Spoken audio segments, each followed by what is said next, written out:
अरण्ये बीजाम जली दान लालिता स तथा।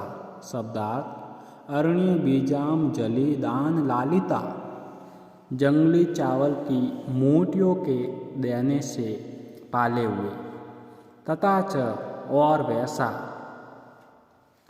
स तस्याम हरिणा विष वसु। शब्दार्थ: तस्याम यानी उसमें, पार्वती में, हरिणा यानी मृग, विश्वसु यानी विश्वास करते थे। यथा तदीये नैनय कुतूहलात् पूर। यथा यानी जैसे, तदेही नैनय यानी उन हिरणों के नेत्रों से, कुतूहलात् यानी उत्सुकता से, पूरा सखीनाम मिमित लोचने, पूरा सखीनाम सखियों के आगे,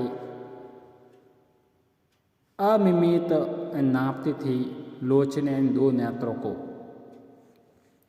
प्रसंग: कुमार संभव के पंचम सर्ग वाले इस पद्य में तप में लीन पार्वती की दैनिक चर्या के विषय में बताया गया है। वह राजकुमारी शिव को पति रूप में पाना चाहती थी और इसीलिए उम्र तप में संलग्न थी। मुंज की मेखला तथा वक्ल वस्त्र धारण करना, भूमि पर सोना, कुश घास को तोड़ना, आश्रम के छोटे वृक्षों को जल पिलाना आदि उसके नित्य के कर्तव्य थे। इसी क्रम में इस पद्य में कवि पार्वती का हिरणों के प्रति स्नेह यानी प्यार बता रहा है।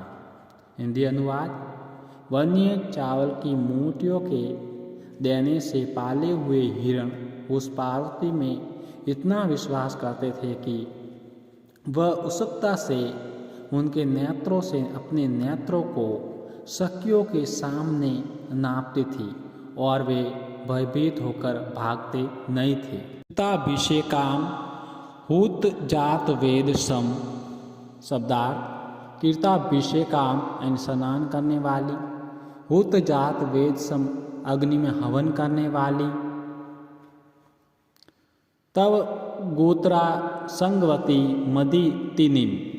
शब्दार्थ: तव गोत्रा संगवती वक्ल वस्त्र को उत्तरीय के रूप में पहनने वाली, अदितिनिम स्तुति पाठ आदि करने वाली को। दीर्घशव स्ताम ऋषियो अभ्यु उपागम।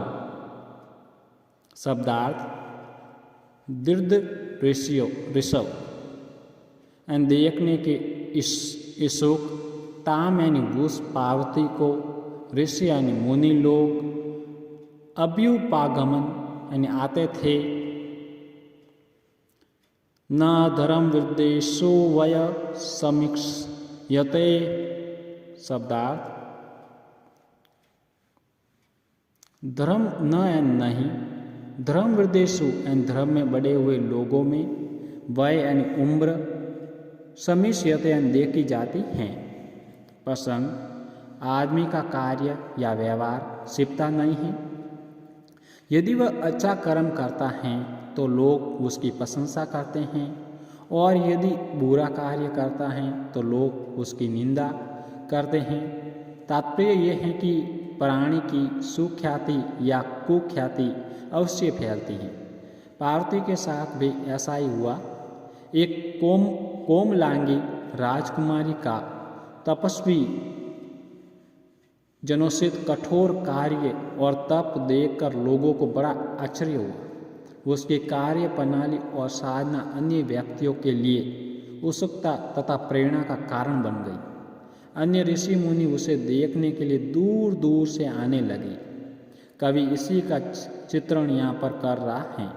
हिंदी अनुवाद: स्नान करने वाली, अग्निहोत्र करने वाली, पेड़ की साल को धारण करने वाली और वेद को पढ़ने वाली उस पार्वती के पास उसके दर्शनों की इच्छा करने वाले ऋषि आते थे। धर्म में बढ़े हुए व्यक्तियों की आयु नहीं देखी जाती है।